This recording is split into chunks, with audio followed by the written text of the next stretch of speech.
ओम शांति दोस्तों। कल मैंने एक वीडियो बनाई थी मन जीते जगत जीत के ऊपर। मुझे लगा कि शायद एक वीडियो में मैं इसको पूरे सब्जेक्ट को पूरा कवर कर लूँगा, लेकिन वीडियो बहुत लंबी हो रही थी और मुझे लगता है कि मैक्सिमम लोग जो हैं बहुत लंबे वीडियोस को देखना पसंद नहीं करते हैं, तो उसे मैंने थोड़ा शॉर्ट में करके कंसाइज करके ख़त्म किया था। लेकिन मुझे लगता है कि ये एक ऐसा सब्जेक्ट है जो उसकी डेप्थ बहुत ज़्यादा है, तो इसके बारे में कुछ और बात आपसे करना चाहता था।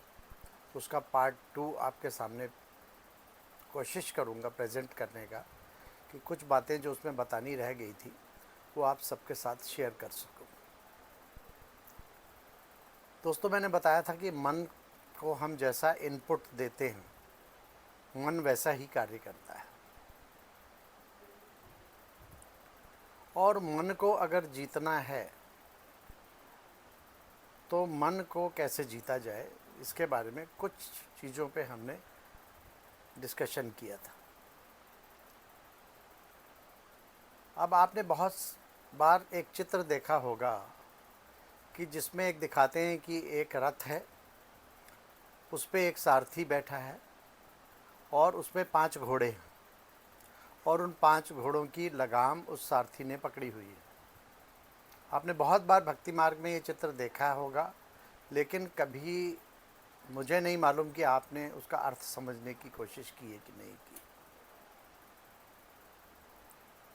ये रथ क्या है? रथ ये शरीर है, और इसको चलाने वाला सारथी कौन है? वो आत्मा है। और जो 5 घोड़े हैं ना, वो हमारी 5 सूक्ष्म कर्मेंद्रियां हैं। उसमें मुख्य रूप से 2 जो सूक्ष्म कर्मेंद्रियां हैं जिस पे हमें विशेष ध्यान देना है, वो है मन और बुद्धि। और उसमें भी जो सीनियर घोड़ा है ना, वो मन है।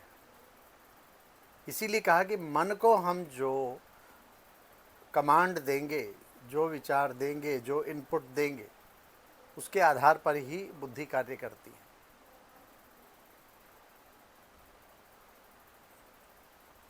तो उन 5 जो कर्मेंद्रियां हैं, तो उन 5 कर्मेंद्रियां, उन 5 घोड़ों का राजा कौन हुआ?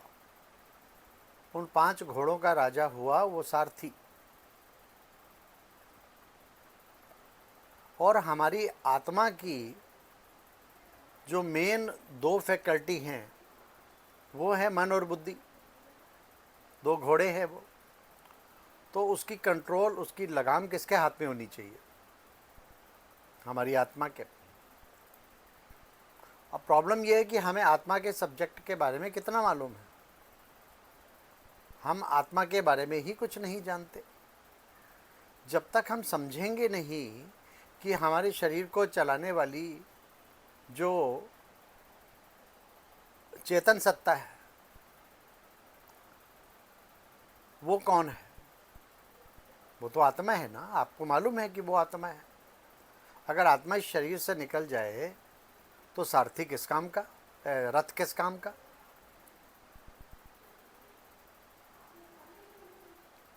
तो हमें सबसे पहले सब्जेक्ट पे ध्यान देना है कि मेरे जो शरीर की मुख्य जो चेतन सत्ता है, जो एंटाइटी है, वो आत्मा है।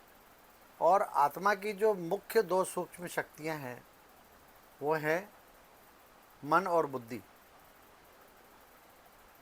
हालांकि तीसरी जो फैकल्टी है वो संस्कार है, मन, बुद्धि और संस्कार। तो मन और बुद्धि जो है वो मन, बुद्धि जो वो करती है मन के अनुसार कार्य करती है। अब मन को हमने कमांड दिया, जैसे हम कंप्यूटर में कोई कमांड देते हैं, तो जैसी जैसी कमांड देते हैं वैसा वैसा कंप्यूटर के स्क्रीन पे आता चला जाता है। आज एआई भी बना रहे हैं, तो एआई में क्या करते हैं, हम उसको प्रॉम्प्ट देते हैं। जब हम प्रॉम्प्ट देते हैं तो वैसे ही हमें या तो स्क्रिप्ट मिल जाता है या वैसे ही हमें एआई वीडियो मिल जाती है।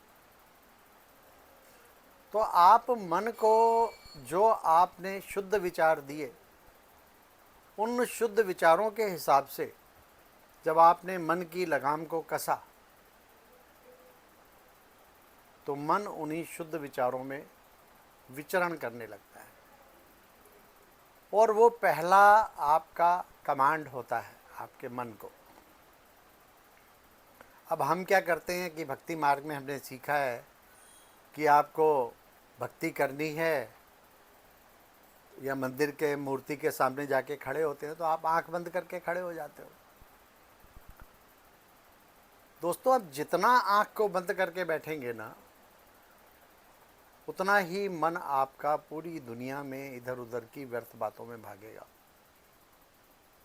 जब आप एक मान लीजिए आप कमरे में हैं, तो आंख खुली है तो आप उस सिर्फ चार दीवारी को देख रहे हो, उससे बाहर नहीं देख रहे हो। लेकिन जैसे ही आप आंख बंद करते हो, पूरी दुनिया में आप जो है विचरण करने लगते हो।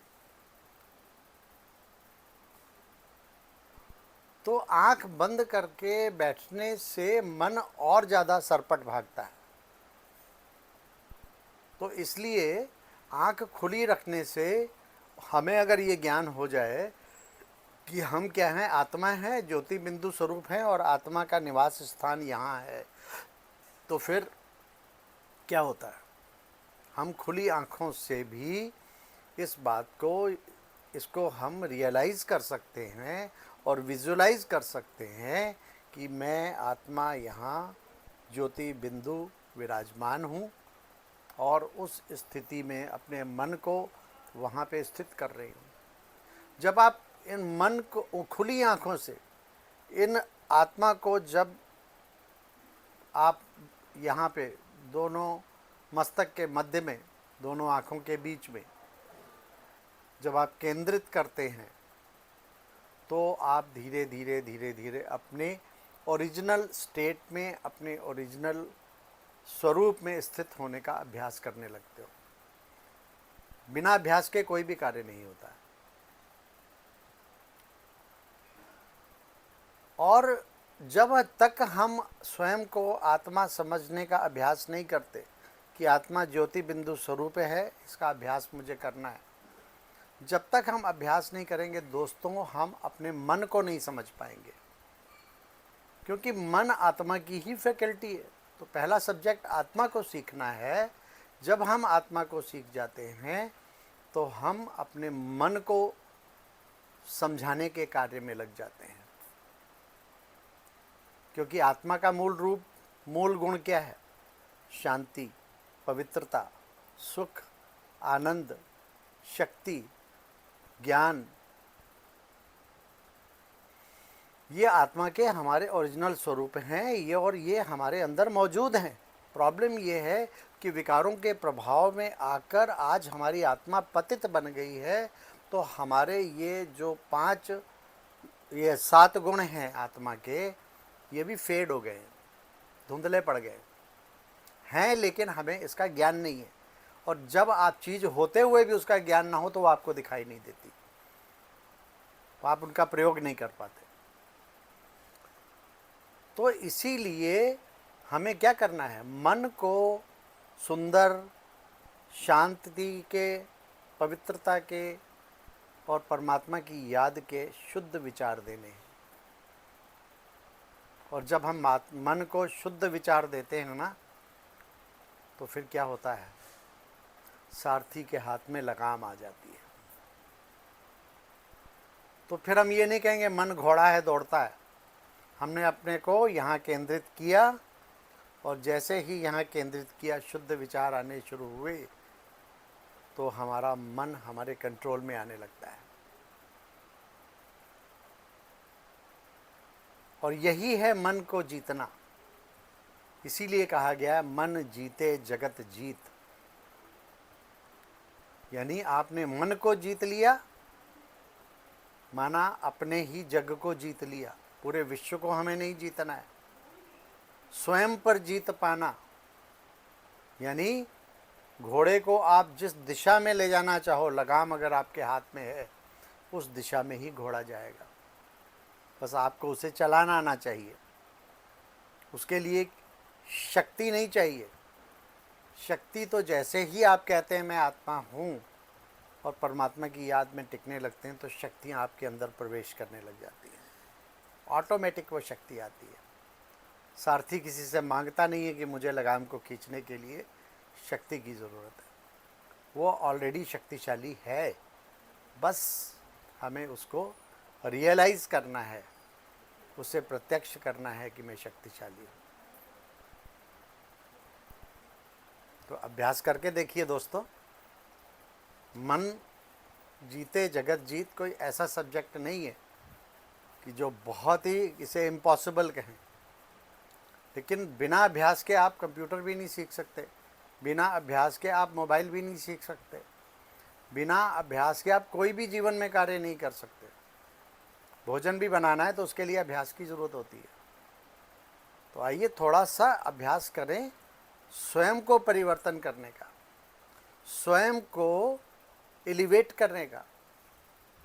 तो हमें करना क्या है? अपने मन की स्थिति को एलिवेट करना है, अपनी बुद्धि को एलिवेट करना है। जब मन को हम सही प्रॉम्प्ट देंगे तो बुद्धि ऑटोमेटिकली एलिवेट हो जाएगी। और जब बुद्धि एलिवेट होगी और बार बार हम सुकर्म करेंगे, पुण्य कर्म करेंगे, तो वही हमारे संस्कार बन जाते हैं दोस्तों। और कहते हैं ना, ये बड़ा ही संस्कारी व्यक्ति है। वरना आजकल हमें रोज़ क्या सुनने को मिलता है? आज मेरा मन बड़ा दुखी है, आज मेरा मन बड़ा उदास है, आज मेरा मन कुछ करने का नहीं कर रहा है, आज मन बड़ा विचलित है। तो सारी चीज़ें मन ही क्यों कर रहा है? और आज मेरा मन बड़ा खुश है, तो सारा प्रभाव किस पे पड़ रहा है? मन का। और इसका प्रभाव कहाँ से आ रहा है? बाहरी जो हमें इनपुट मिल रहा है, जो हमें प्रॉम्प्ट मिल रही है, ये उसी का आंसर हमारा आपका मन दे रहा है। तो आइए आज से अपने मन को अच्छा इनपुट दें, अच्छा प्रॉम्प्ट दें, ताकि जैसा प्रॉम्प्ट हम देंगे वैसा ही आउटपुट जो है वो निकल कर आपके मन से आएगा और वैसा ही आपका जीवन बन जाएगा। ओम शांति दोस्तों।